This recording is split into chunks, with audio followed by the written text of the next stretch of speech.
बिस्मिल्लाहिर्रहमानिर्रहीम। अस्सलाम वालेकुम, welcome to the new vlog. अच्छा जी, आज बड़ा मज़ा आ रहा है कि खान साहब घर पे नहीं है, वरना इतना तंग करते हैं वो इफ्तारी बनाने में। तो आज मैं खुद ही शुरू किया हुआ है फ्राइंग करना। और यहाँ पे मैंने क्या बेटे क्या पूछ रहे हैं आप? आपने पकोड़े बनाए? पकोड़े बनाए बेटे। यहाँ पे मैंने आलू के पकोड़े बनाए, यहाँ पे मैंने बैंगन के पकोड़े बनाए, दही बड़े मैंने रेडी करके रखे हुए हैं। और ये इधर ये मिक्स पकोड़ा बन रहा है। शरबत मैंने बना के फ्रीज़र में रख दिया है। और खाने में मैं पका रही हूँ आलू बैंगन। मुझे नहीं पता कि आप लोगों के घर में इफ्तारी के बाद खाना बनता है या नहीं है, लेकिन आलू बैंगन बना रही हूँ बेटा। लेकिन यह है कि मेरे घर में जो है वो खाना लाजमी बनता है, क्योंकि घर में छोटे छोटे बच्चे हैं जिनका रोज़ा नहीं होता, तो उनको खाना भी चाहिए होता है। क्योंकि बच्चे ज़्यादा इफ्तारी नहीं खाते, पकौड़े शकौड़े बच्चे नहीं खाते। तो अब थोड़ी देर में खान साहब आ जाएंगे, तो फिर इंशाल्लाह आपके साथ बैठेंगे, बातें करेंगे। अच्छा, जो इफ्तारी हो गई और खान साहब भी वापस आ गए सताण वास्ते सानू चंगा भला सुकून सी घर च। सही बात है। बहरहाल आज आपसे मेरा एक प्रोग्राम था, आपसे एक वाकया एक इंसिडेंट शेयर करने का। और उसको शेयर करने का मकसद ये है कि आपको थोड़ी सी अवेयरनेस आए। और अवेयरनेस तो मेरा ख्याल में हर किसी को है, लेकिन जब होने वाली बात होती है तो किसी के साथ भी हो जाती है। कोई समझदार बाशऊर आदमी, उसके साथ भी ऐसा हादसा हो सकता है, और जो नसीब में लिखा है वो तो होना ही है। तो खान साहब आपको शुरू करके बताएंगे कि भाई शुरुआत में क्या हुआ। ये एक ऐसा वाकया है जो हम लोग आज भी सोचते हैं तो हमें समझ में नहीं आता कि ये ऐसा कैसे हो सकता है। एक इतना समझदार आदमी ये इस तरह की बचगाना हरकत ही होगी मेरे नज़रिए से। तो कि अभी मतलब खान साहब का वो काम जो है वो ट्रैवलिंग से रिलेटेड है ज़्यादातर। ये ट्रैवल बहुत करते हैं, पूरा पंजाब घूमते हैं। तो ज़ाहिर ट्रैवल करते हैं तो डिफरेंट लोगों से इनका पाला पड़ता है। कुछ अच्छे भी होते हैं, कुछ बुरे भी होते हैं, कुछ साथ बैठने वाले लोग तंग भी करते हैं। तो एक दफ़ा एक ऐसा वाकया हुआ कि खान साहब जा रहे थे। खान साहब कहाँ से जा रहे थे आप? मियाँ वाली से सरगोदा। मियाँ वाली से सरगोदा जा रहे थे अपने काम के सिलसिले में। तो खान साहब की सीट के बराबर में आके, ये विंडो सीट पे बैठे हुए थे, बराबर में आके कोई आदमी साथ ही चढ़ा था बंदा, साथ ही चढ़ा होगा। मेरे। हो सकता है कि आपको वॉच कर रहा हो। एक नॉर्मल से, यानी कि एक नॉर्मल सी बात थी कि भाई साथ ऐसे बंदा आके बैठ जाना। तो एक नॉर्मल जाहिर अब आप उसमें हैं, पब्लिक बस में हैं, तो कोई भी आपके साथ आके बैठ सकता है। खान साहब के साथ एक आदमी आके बैठ गया, और वो पता नहीं उसने क्या किया, हमें नहीं समझ में आया। उसने स्प्रे किया इनके मुंह पे, या उसने पहले सेंसेस सो गया था ना। हाँ, ये सो गए थे, इनको लगा कि नींद आ मियाँ रही। वाली से सरगोदा का रास्ता तकरीबन 3-3.5 घंटे का है। तो अमूमन जो है वो नींद आ जाती थी वैसी। सफर में भी ज्यादा नींद पूरी होती है हमारी। तो सो गया मैं। हो सकता है कि मुझे जहां तक आइडिया है ना, तो उसने सोते में मुझे कुछ पहले सुंगा दिया था। क्योंकि जब उसने मुझे उठाया है ना, कोनिया मार मार के मुझे उठाया कि भाई उठ जाओ, कितना और सोना है। तो मैं उस वक्त भी जाना, जब उठा हूं तो मैं अपने पूरी तरह से सेंसेस में नहीं था। यानी कि एक होता ना मना करना पूरे तरीके से, वैसे मैं उसे मना नहीं कर सका था। फिर उसने कोल्ड ड्रिंक का गिलास भर के पहले से बनाया हुआ था। हाँ साहब, कोल्ड ड्रिंक केड़ी सी थे दसो जरा। फैंटा की। फैंटा ਤੁਸੀਂ कभी फैंटा नहीं पीती? ਤੁਹਾਨੂੰ घर च नसीब नहीं होती। सबसे पहले तो मैं आपको ये बताऊं कि छोटे बच्चे को भी पता होता है कि किसी से कोई चीज़ लेके नहीं मैं खानी। वही तो बोल रहा हूँ ना कि हर बस में ये पब्लिक सर्विस मैसेज लिखा हुआ होता है कि आप किसी अनजान आदमी से कोई चीज़ लेके ना खाएं, अपने सामान की खुद हिफाजत करें। ये चीज़ें लिखी भी होती हैं। लेकिन हाँ, ये बात भी है, हमें यही समझ में आया है कि ऐसा इसी तरह ही मुमकिन था कि वो पहले इनको थोड़ा सा इनकी सेंसेस को डाउन करता, इनको थोड़ा सा अनकॉन्शियस करता, कि इनको समझ नहीं आया कि मेरे साथ हुआ क्या है। बहरहाल उसने कोल्ड ड्रिंक का ग्लास इनको ऑफर किया, इन्होंने 1-2 दफ़ा मना किया कि काफी सारा तो गिर गया था मना करने में बस के झटके में इनके ऊपर गिर गया कपड़ों पे। लेकिन उसके बहुत ज़्यादा इसरार करने पे, शायद उन लोगों को ये टेक्निक्स होती हैं, ये ट्रिक होते हैं उनके किसी को ट्रैप करने के, कि हम ऐसे बार बार फोर्स करेंगे तो वो शायद अगला बंदा हमारी बात मान लेगा। बहरहाल उसने वो बाज नहीं आया, ये मना करते रहे। तो उसने इनको दिया ग्लास, और आखिरी 1-2 घूंट थे, इन्होंने वो पी लिए कि ला भाई दे दे। जब वो पिए हैं तो ये मुझे कहने लगे कि मैं अपनी उंगलियों पे 1-2-3 भी गिनता तो वो भी बहुत टाइम लगता। फौरन जैसे ही पिया वो चीज़ ने असर किया और ये बेहोश हो गए वहाँ पे। अगे हाँ साहब, हाँ तुम दसो। दिमाग में बस जाना, जैसे मैंने एक घूंट पिया है और मेरे ना इस जगह पे यहाँ पे तकलीफ हुई है, टीस सी उठी है, और उसके बाद मुझे कोई होश नहीं था कि मैं कहाँ हूँ क्या। उसके बाद आपको नहीं याद? मुझे बिल्कुल ब्लैंक हूँ मैं। ठीक है। उसके बाद से फिर जब मुझे होश आया, नहीं, जब आप उसी बस में मौजूद थे जब आपको होश आया? नहीं, मैं जब होश आया मुझे, तो मैं फैसलाबाद में था। फैसलाबाद। हाँ, फैसलाबाद में मेरी आंख खुली है।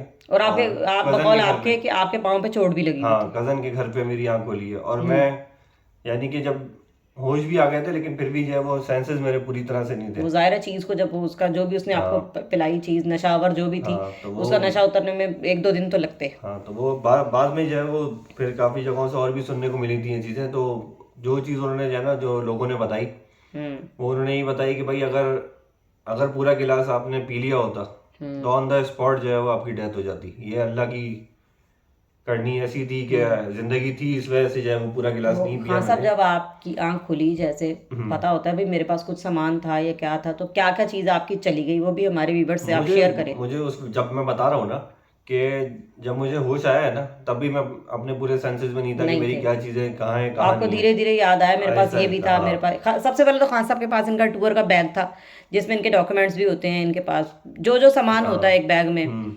और ज़ाहिर है इंसान जब घर से निकलता है सफ़र में होता है तो उसके पास कैश भी अवेलेबल होता है। तो इनका पूरा पर्स उसने बड़ी आराम से उसने बैग इनकी पॉकेट में से पर्स भी निकाला, एक मतलब बिल्कुल बेहोश बंदे के भरी हुई बस में बैठे हुए उसने पीछे से पर्स निकाला, उसने मोबाइल निकाला जेब में से, उसने पूरा बैग उसने ले अंगूठी लिया, तक उतार ली थी। उसने अंगूठी उतार ली जो कि वो बहुत तरीके से उसने किया था कॉस्टली काम। स्टोन की अंगूठी थी। उसके अलावा उसने इनकी स्मार्ट वॉच बड़ी इन्होंने शौक से ली थी कि भाई मैं ट्रैवल में होता हूँ तो मुझे बाज़ दफ़ा मैं फ़ोन नहीं पिक कर पाता, निकाल नहीं पाता जेब से, तो मैं चलो इसमें नोटिफिकेशन देख लिया करूँगा। तो एक 1.5 मंथ ही हुआ था उसको परचेज़ किए हुए, तो वो यानी स्मार्ट वॉच, फ़ोन, इनका वॉलेट, बैग काफी और सारी चीजें जो थी अंगूठी, मतलब जब ये उठे थे तो इनके जेब में शायद कह रहे 10 रुपए भी नहीं थे जब मुझे। लेकिन एक मोहम्मद जो था ना, एक मोहम्मद वो आज तक हल नहीं हो सका कि मैं फैसलाबाद कैसे पहुंचा।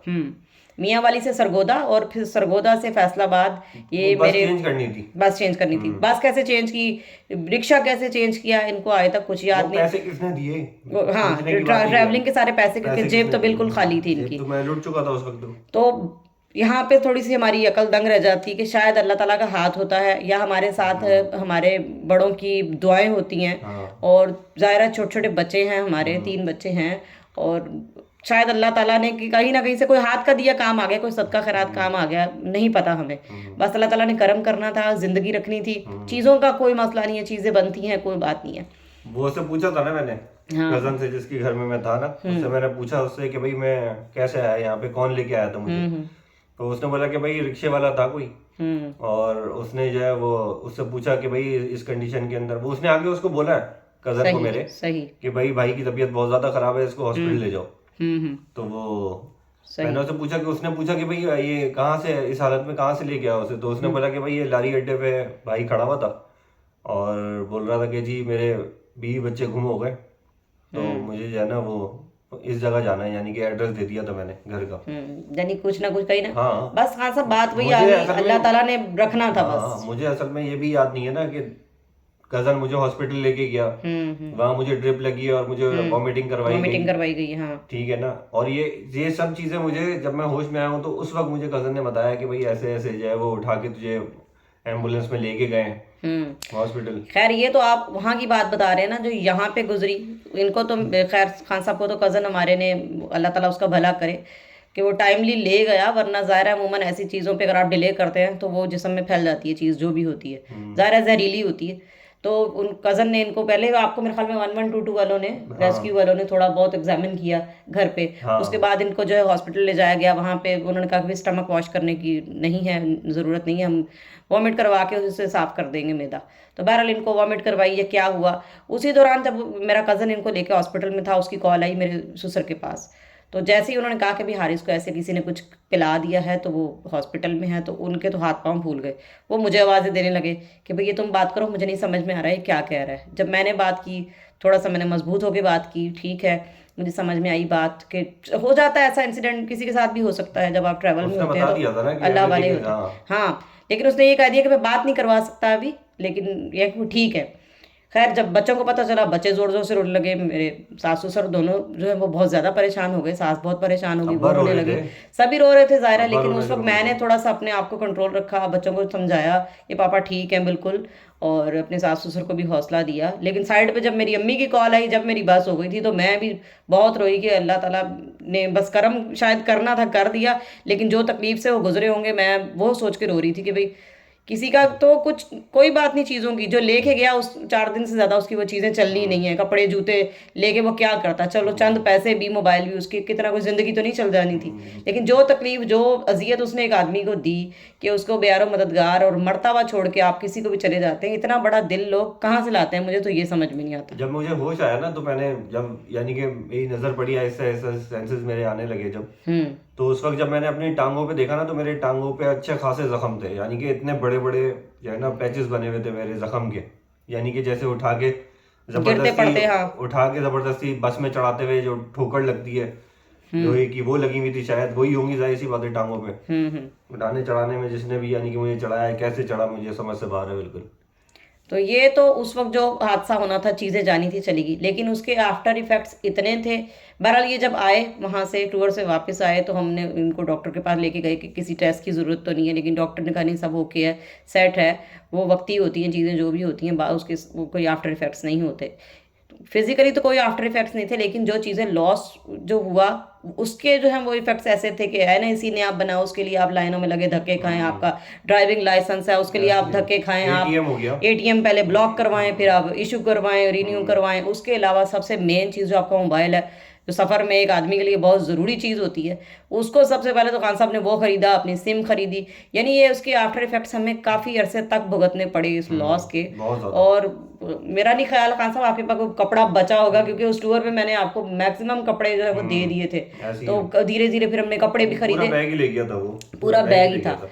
तो खैर ये मैं आपको यही शेयर करूंगी कि लॉस जो है वो उस वक्त का नहीं होता, लॉस बहुत अरसे तक भुगतना पड़ता है आपको। सबसे ज़्यादा जो इंपॉर्टेंट होते हैं आपके डॉक्यूमेंट्स होते हैं। पैसा आप बिल्कुल कमा लेंगे, लेकिन इनको चीज़ें रिकॉल करने में, याद करने में, अपना हिसाब किताब जो भी है, काफ़ी हमें टाइम लगा, जिसमें मैंने इनको बहुत साथ दिया, साथ बैठी, फिर हमने नए सिरे से अपने सारी चीज़ें बनाई। और ये है कि सब बन जाता है, लेकिन जो लेके गया है उसका कुछ भी नहीं बनेगा। हमारा तो अल्लाह ताला ने दोबारा बना दिया, जो गया उससे उसने दुगना तिगना दिया, सबकी दुआओं से उस वक्त भी बचाया, और आगे भी अल्लाह ताला का करम है कि सब बनता चला गया। लेकिन ये है कि जो लोग ऐसा करते हैं उनके दिल में इतना कहाँ से आता है कि वो किसी को भी, कोई बच्चों का बाप है, कोई माँ बाप का सहारा है, नहीं कौन सोचते, है, वो नहीं सोचते, लोगों के अंदर इतना दम कैसे आता है। तो मैं बेहिस होते हैं वो लोग, बेहिस बेहिस होते होते हैं। तो ये आज आपसे ये स्टोरी शेयर करने का मकसद एक था, एक तो हम अपनी तकलीफ जो अभी सब चीज़ें रिकॉल हो गई हैं, जैसे हम आपको बता रहे हैं, सब चीज़ें रिकॉल हो गई हैं, और बताने का मकसद ये है कि आप लोग भी बहुत एहतियात करें जब कहीं सफ़र में जाएं, किसी पे भी भरोसा नहीं करें। सबसे मेन चीज जो है ना, जो मैंने इस सारे सबक के अंदर सीखी है, वो ये है कि आप कभी भी जो है वो सोए नहीं। कोशिश ये करें कि सफर के अंदर जो है ना, चाहे आपके साथ जितना मर्जी कोई अच्छा बंदा बैठा हो या जैसा भी हो, आप सोए नहीं, क्योंकि ये जो होता है ना मेन, वो ये फायदा उठाते हैं सोने का, कि आप सो रहे हैं और आपको सोते में कोई चीज़ सुंगा दी और आपको बिल्कुल जो है ना वो 50% आपके जहन को बिल्कुल ख़त्म कर दिया उन लोगों ने। तो उसके साथ ही मुझे खान साहब एक और बात याद आई कि इस वाक्य को जब 15-20 दिन गुजर गए थे, तो खान साहब का जो एक छोटा बैग था जिसमें कुछ एक आध डायरी, किसी पता नहीं किस बंदे के एनआईसी थे, वो बैग ना किसी बस के अड्डे के बाथरूम में से मिला। ऐसा ही सादकाबाद में मिला था वो सादकाबाद में, कहाँ मियांवाली, जी, कहाँ सरगोदा, मियांवाली, कहाँ सरगोदा, और कहाँ सादकाबाद आके इनको वहां से वो बैग मिला। और फिर खैर इनके कोई शॉप वाले थे, उन्होंने बैग पहचाना कि फलानी कंपनी का बंदा, उन्होंने राब्ता किया इनसे, तो हमारे कुछ डॉक्यूमेंट्स तो रिकवर हुए। और उसमें तुम ये देखो ना कि उसके अंदर से जो उसने शॉप वाले ने मुझे कॉल करके बोला जी आपका एनआईसी भी इसके अंदर ही है। जब मैं वहां गया हूँ तो वो 3 तरह के एनआईसी पता नहीं किस बंदे के थे, यानी कि वो और भी पहले से जो है वो जाहिर है वो वारदात करते हुए आ रहे थे। जो लोग वैसे एडिक्टेड होते हैं वारदातें करने में, तो वो किसी को भी पकड़ लेते हैं, और वो कितने सारे लोगों का उसने जो है ना वो घर वालों को परेशान किया। तो कुछ भी नहीं बनता है ऐसे लोगों का। अल्लाह ताला इनको हिदायत दे, मेरी ये दुआ है। और आप भी एहतियात करें और अल्लाह ताला सबको महफूज रखे। होने वाली बात तो किसी के साथ जो नसीब में है वो तो होना ही है, इसमें तो कोई शक ही नहीं है, लेकिन अपनी ऐसी एहतियात इंसान को लाजमी करनी चाहिए। किसी से कुछ लेके नहीं खाना चाहिए, ये हम अपने बच्चों को भी समझाते हैं। और आजकल जैसे किडनैपिंग का बहुत ज़्यादा बच्चों का जो चल रहा है सिलसिला, उसके लिए भी हम आपको यही बोलेंगे कि अपने बच्चे हमारे लिए, हमारा असासा जो है हमारे बच्चे हैं, तो इसलिए इस असासे को जो है आप बहुत संभाल के रखें। हमारे बच्चे भी बाज़ दफ़ा कर जाते हैं, लापरवाही कर जाते हैं, लेकिन कोशिश हम सबकी यही होनी चाहिए कि अपने बच्चों की और अपनी एहतियात करें। और अल्लाह ताला ऐसे लोगों को हिदायत दे जो दूसरों को बेजा तकलीफ देते हैं। जब हम आपको नहीं देते तो दूसरे हमें क्यों दें, लेकिन उस इन सब के ऊपर अल्लाह ताला की ज़ात है जो इंसाफ करने वाली है। अगर आपका कुछ गया है तो उसका वादा है कि मैं उसे दुगना दूंगा। लेकिन ये भी है ना, ये भी जिंदगी का एक बहुत जबरदस्त एक्सपीरियंस था मेरे बिल्कुल लिए। एक्सपीरियंस है। ये बहुत जबरदस्त एक्सपीरियंस था, और अब जब भी यानी कि मैं सफर करता हूँ तो मैं लाजमी जो है ना वो इस चीज का बहुत ज्यादा ख्याल रखता हूँ कि कौन बंदा है, कौन बंदा आगे बैठा है, कौन नहीं।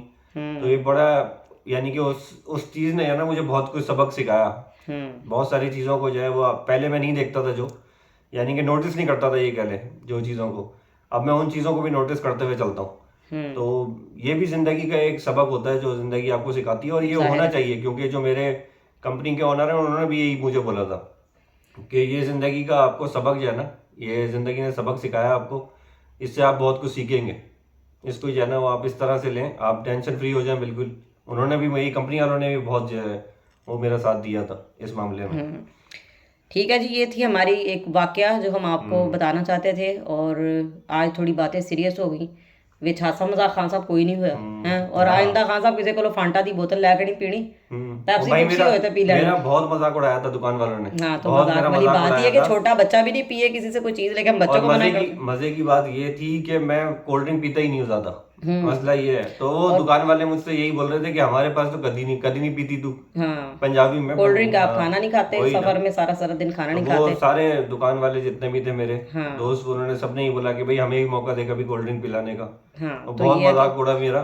ऊपर से फांटा की बोतल आपको पसंद ही नहीं है, तो हाँ। तो तुसी फांटा की बोतल देख पी लो ली भाई, को जब हाथ होने वाली बात होती है ना होने तो वाली फिर बात है। सही। उसको आप नहीं रोक सकते, लेकिन फिर भी ख्याल करें, एहतियात करें, और कोशिश यही करें कि जो है ना वो आंखें खुली रखें अपनी, सोए नहीं। बस मेरा बिल्कुल मसला ऐसे यही था कि मैं सो जाता था। बिल्कुल मेरा ऐसे सबसे बड़ा जो प्रॉब्लम ये कह लें या मेरी कोताही कह लें, वो यही थी कि मैं सो जाता था। लेकिन अब जो है वो अल्हम्दुलिल्लाह आंखें खुली रख के अब सोया आंखें करें। खुली रख के सोता हूँ मैं, हाँ, बिल्कुल बिल्कुल ऐसे ही ऐसा है। ही। ठीक है जी, इसके साथ ही आप मुझे और खान साहब को इजाज़त दें। सुबह इंशाल्लाह फिर सैरी की तैयारी भी करनी है, टाइम काफ़ी हो चुका है, तो इजाज़त दें। अल्लाह ताला सबको अपनी अमान में रखे। तो आमीन। अल्लाह हाफिज़। अल्लाह हाफिज। पाकिस्तान जिंदाबाद।